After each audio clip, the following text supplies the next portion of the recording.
दोस्तों आज जो कॉमिक्स हम पढ़ेंगे उसका नाम है गद्दारों का कूच चक्कर। ये दारा की कॉमिक्स है। एक्शन और जासूसी कॉमिक्स होती हैं दारा की। तो पढ़ते हैं इसको। गद्दारों का कूच चक्कर। उत्तरी सीमा का एक इलाका जहां तस्कर हेरोइन और कभी कभी हथियारों की तस्करी करते थे। कभी कभी वहां उपद्रवी तत्व भी घुस आते और सरकारी संपत्ति को नष्ट करके जनता को गुमराह करते। एक रात विदेश से प्रशिक्षण पाए कुछ स्थानीय लोग हथियारों सहित घुस आए। गिरोह का सरदार खुद को जनरल कहने वाला मुस्तफा था, जिसकी पुलिस को तलाश थी। अब्दुल और उसके आदमी कहाँ हैं? जनरल, उसने नदी के पास वाली झोपड़ी में मिलने की बात कही थी। हथियारबंद लोग लक्ष्य की तरफ बढ़ रहे थे। अंदर अकेला मुस्तफा घुसा। अब्दुल और उसके साथी वहीं थे। आदाब जनरल। आदाब। तुम्हारा साथी खान नहीं दिख रहा अब्दुल। उसे पुलिस ने पकड़ लिया जनरल। कैसे हुआ है? पता कैसे चला पुलिस को? लगता है मेरे पड़ोसी हमीद ने भेद खोल दिया। उसी ने बताया होगा। ओ हमीद, अभी भी वह अपनी माँ और वतन परिस्थिति की बकवास करता है। हाँ जनरल, वह तो बाकियों को उकसाता भी है कि आतंकवाद का मुकाबला करके देश की रक्षा करे। मूर्ख, कल रात उसे यहाँ लेकर आओ। अगले श्याम अब्दुल एक साथी के साथ हमीद के घर पहुंचा। ठक ठक। हमीद ने दरवाजा खोला तो नकाबपोशों को खड़ा देख चौंक गया। कौन हो तुम? क्या चाहिए? इससे पहले वह कुछ और पूछ पाता, तड़ाक आह। वे बेहोश आदमी को गांव से बाहर ले चले। ऐसा अक्सर होता था। गांव वाले इस बारे में बात करने से भी डरते थे। कोई ऐसा होता देख भी लेता तो आंख फिरा लेता। हमीद को उस झोपड़ी में ले जाया गया जहां मुस्तफा इंतजार कर रहा था। आइए हीरो साहब, और मैं तुम्हें क्या कहूं, देशद्रोही? तड़ाक आह। बांध दो इसे। झोपड़ी के पास ही रेलवे पुल था। हमीद को पटरियों पर बांध दिया गया। मैंने तो कहा था हमीद हमारे साथ आ जाओ, पर तुम माने नहीं। और मैंने तुमसे कहा था यह गद्दारी काम छोड़ दो, पर तुमने कभी माना नहीं। हम पड़ोसी थे अब्दुल, साथ साथ बड़े हुए भाइयों की तरह। तुम्हें हो क्या गया है? मुझे पैसा चाहिए और ताकत। लालच के मारे तुम अपना ईमान बेच रहे हो। पैसे के बदले तुम अपनी माँ को भी बेच दोगे। तुम सारे गांव के नाम पर दबाओ। बस करो अमित, तुम समझ नहीं रहे कि हम तुम्हें मार रहे हैं। मैं वतन के लिए हमेशा मरने को तैयार हूँ। तुम्हारे जैसी जिंदगी जीने से तो यह कहीं बेहतर है। वहां से चलकर अब्दुल मुस्तफा और बाकी लोगों के पास पहुंचा। ये लो रिमोट कंट्रोल। पटरी उड़ाने और अमित को सजा देने का गौरव तुम्हें मिलना चाहिए। अब्दुल ने अपने बचपन के साथी और पड़ोसी को आखिरी बार देखा। वह अलविदा कह रहा था। अलविदा मेरे भाई। धमाके की आवाज के साथ पुल उड़ गया। बूम। अगले दिन के अखबार में खबर छपी। आतंकवादियों ने पुल उड़ा दिया।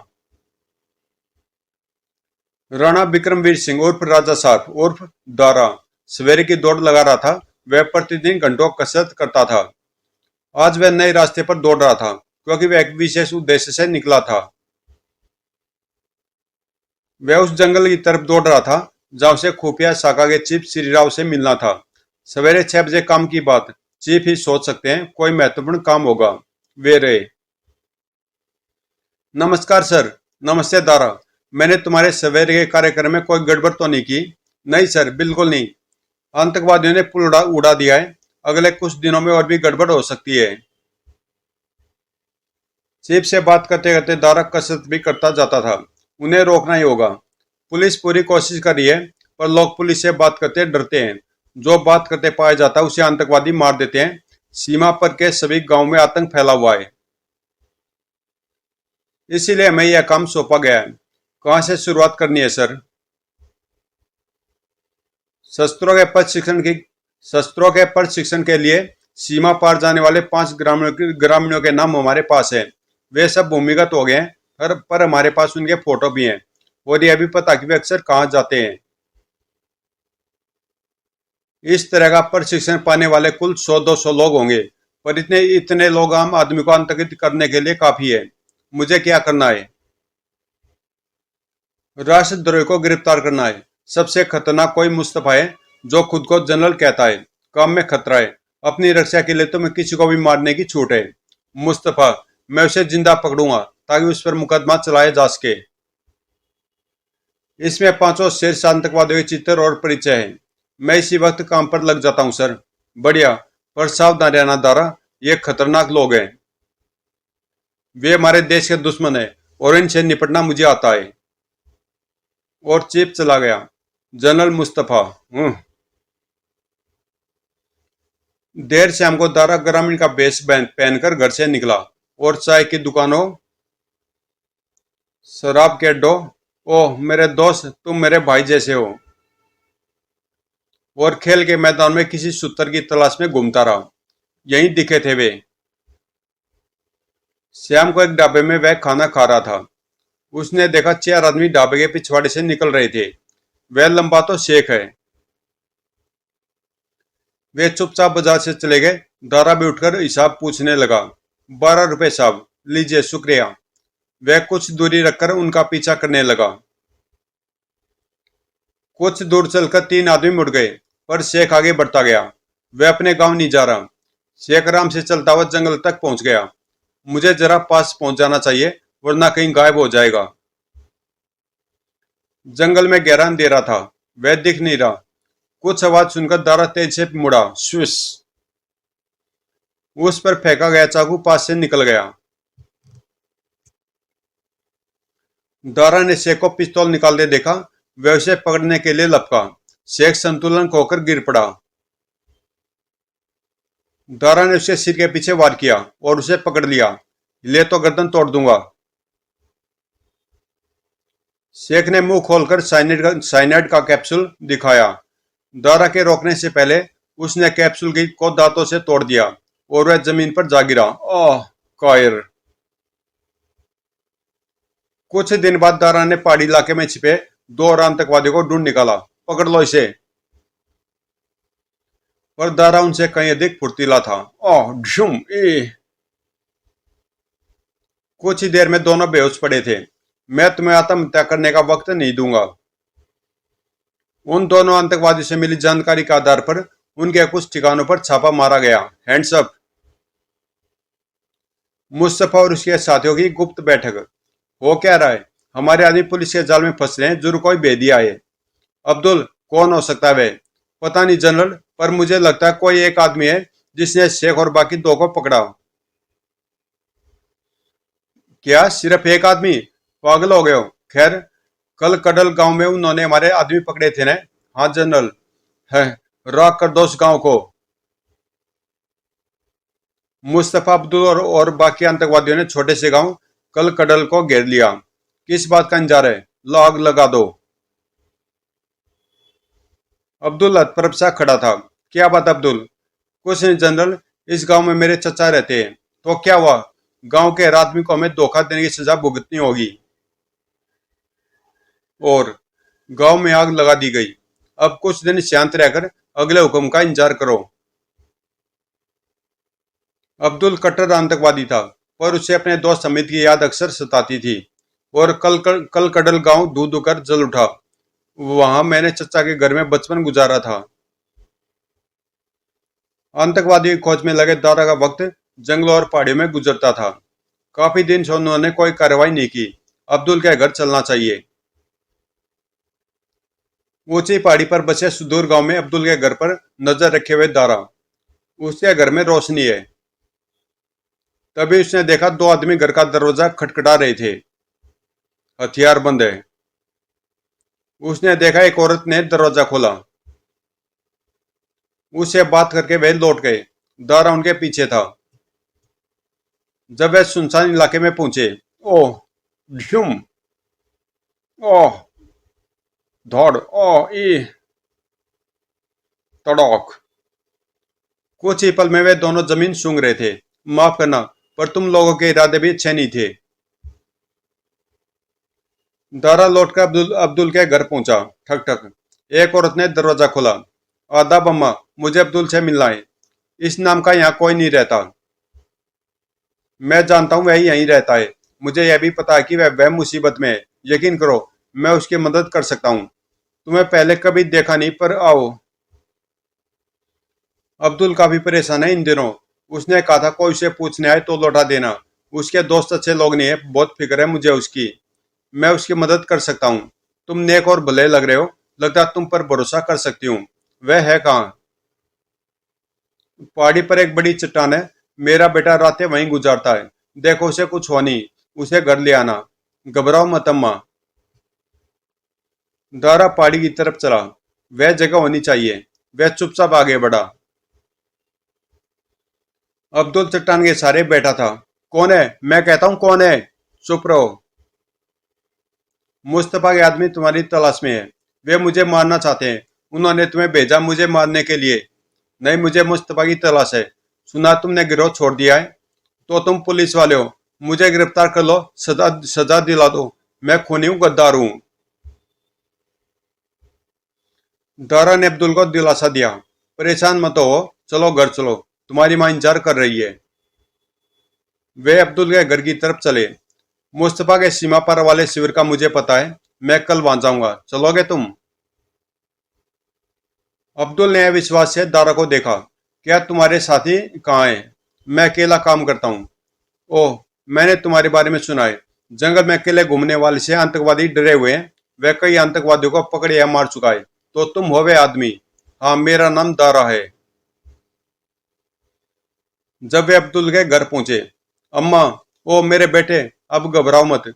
अल्लाह ने यह फरिश्ता हमारी मदद के लिए भेजा है। उस रात दारा और अब्दुल ने सीमा पार की। अब्दुल की मदद से वे बिना किसी परेशानी के मुस्तफा के शिविर तक पहुंच गए। उन्होंने नदी के पानी की धारा बदलने के लिए यह बांध बनाया है। बाढ़ के दौरान ये दरवाजे खोलकर पानी हमारे देश में भेजा जाता है। पिछले साल की बाढ़ का कारण यही दरवाजे थे। और कई गांव डूब गए थे। हाँ, मेरी जमीन भी चली गई थी। हर्जाने के तौर पर मुस्तफा ने मुझे बंदूकें और असला दिया था। अंधेरे की ओट में वे घाटी में बने शिविर तक पहुंच गए। यहाँ हमारे देश के ग्रामीणों को तोड़ फोड़ की ट्रेनिंग दी जाती है, ताकि हमारे देश में कहर मच जाए। अब यह जगह ही खत्म हो जाएगी। वे आखिरी तंबू मुस्तफा का है, यहीं रुकना। अब्दुल के कुछ सोचने से पहले ही दारा अंधेरे में गायब हो गया। ए? दारा ने देखा, तंबू में मुस्तफा सो रहा था। खर्र। 2 मिनट बाद जब मुस्तफा जगा तो उसके हाथ पांव बंधे हुए थे और मुंह पर पट्टी थी। शांत। और दारा ने उसे उठा लिया। और क्या यह इतना आसान था? जल्दी चलो बांध पर। हट्टे कट्टे आदमी का बोझ लादे हुए भी दारा तेज से बांध की तरफ बढ़ा जा रहा था। ऊपर पहुंचकर उसने मुस्तफा का मुंह खोल दिया। तुम कौन हो? मुझे यहाँ क्यों लाए हो? और अब्दुल, तुम इस आदमी के साथ क्या कर रहे हो? शांत। तुम्हें तुम्हारी मातृभूमि में पहुंचाया जाएगा। दारा ने अपना बैग खोलकर विस्फोटक पदार्थ निकाला। मैं मदद करूं? जरूर। तुम समझ गए मैं क्या चाहता हूं। अब्दुल बारूद लेकर बांध की तरफ चला। नहीं, मेरे आदमी, मेरा सामान तुम सब तबाह कर दोगे।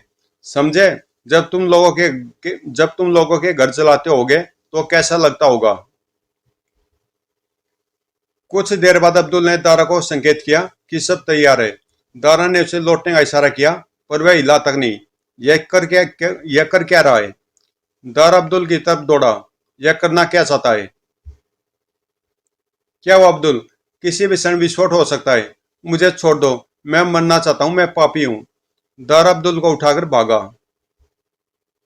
तभी विस्फोट हुआ। बुम। दारा सुरक्षित ऊपर पहुंच चुका था। मैंने तुम्हारी माँ से वादा किया था तुम्हें सुरक्षित लौटाने का। मैं बहुत शर्मिंदा हूं, पर मेरी माँ की मदद के लिए शुक्रिया। विस्फोट और पानी के बाद से मुस्तफा के साथी और कुछ सुरक्षा सैनिक जाग गए। यह क्या? बांध, भागो। पानी की तेज धार के सामने जो कुछ आया डूब गया। तुमने सब कुछ तबाह कर दिया। अब हमारे देश में कोई नकली बाढ़ नहीं लाएगा। तुम मुझे मार क्यों नहीं देते? किस लिए जिंदा रखा मुझे? हमारे देश में तुम पर मुकदमा चलेगा, तुम्हारे अपराधों के लिए। और वे लौट पड़े। इस छोटे रास्ते से चलते हैं। पर इस तरफ तो सेना की चौकी है, इसीलिए तो अब और कोई समस्या नहीं है। चौकी पर खुफिया शाखा के चीफ श्रीराव उन्हें मिले। सब ठीक है? जी हाँ, काम पूरा हो गया। यह जनरल मुस्तफ़ा है और यह अब्दुल। मुस्तफ़ा और अब्दुल को गिरफ्तार कर लिया गया। मैं तुम्हारा बहुत शुक्रगुजार हूँ।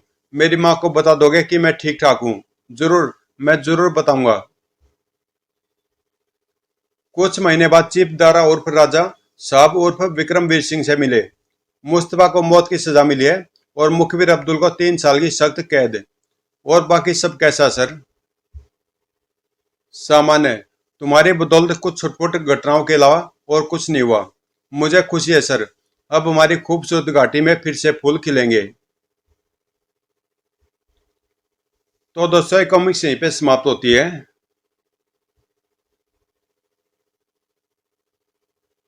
ये यहाँ पे ऐड दे रखी है, तो आपको पढ़ना हो तो पढ़ लेना आप।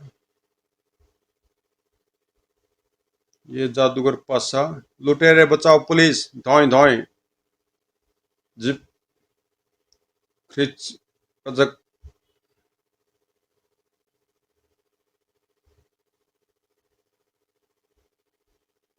हा हा हा। ये बैंक लूटना भी कितना आसान है और भाग जाना भी आसान है। वह क्या है? धड़ाम यो। मैं यहाँ से भाग जाता हूँ। इस बीच बचाओ। पासा, तुम सचमुच महान जादूगर हो। ये ऐसे दे रखी छोटी सी।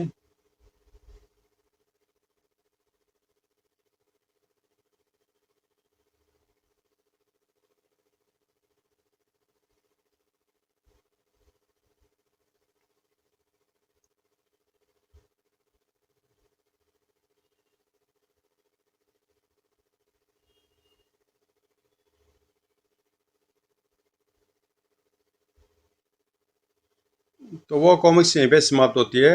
और दारा की अगली कॉमिक्स है वीरान हवेली का आतंक। तो इसकी मैं अलग से वीडियो बना दूंगा। और ये मेरे ख्याल से इसकी आखिरी कॉमिक्स होगी। हाँ, ये आखिरी पाएगी है। उसके बाद इसकी सारी कॉमिक्स कंप्लीट हो जाएंगी। अगर आपने इसकी पहले की कॉमिक्स नहीं पढ़ी, तो प्ले लिस्ट में दारा का फोल्डर है, उसके अंदर आप इसकी पहले की सारी कॉमिक्स पढ़ सकते हैं। तो मिलते हैं किसी अगली कॉमिक्स में।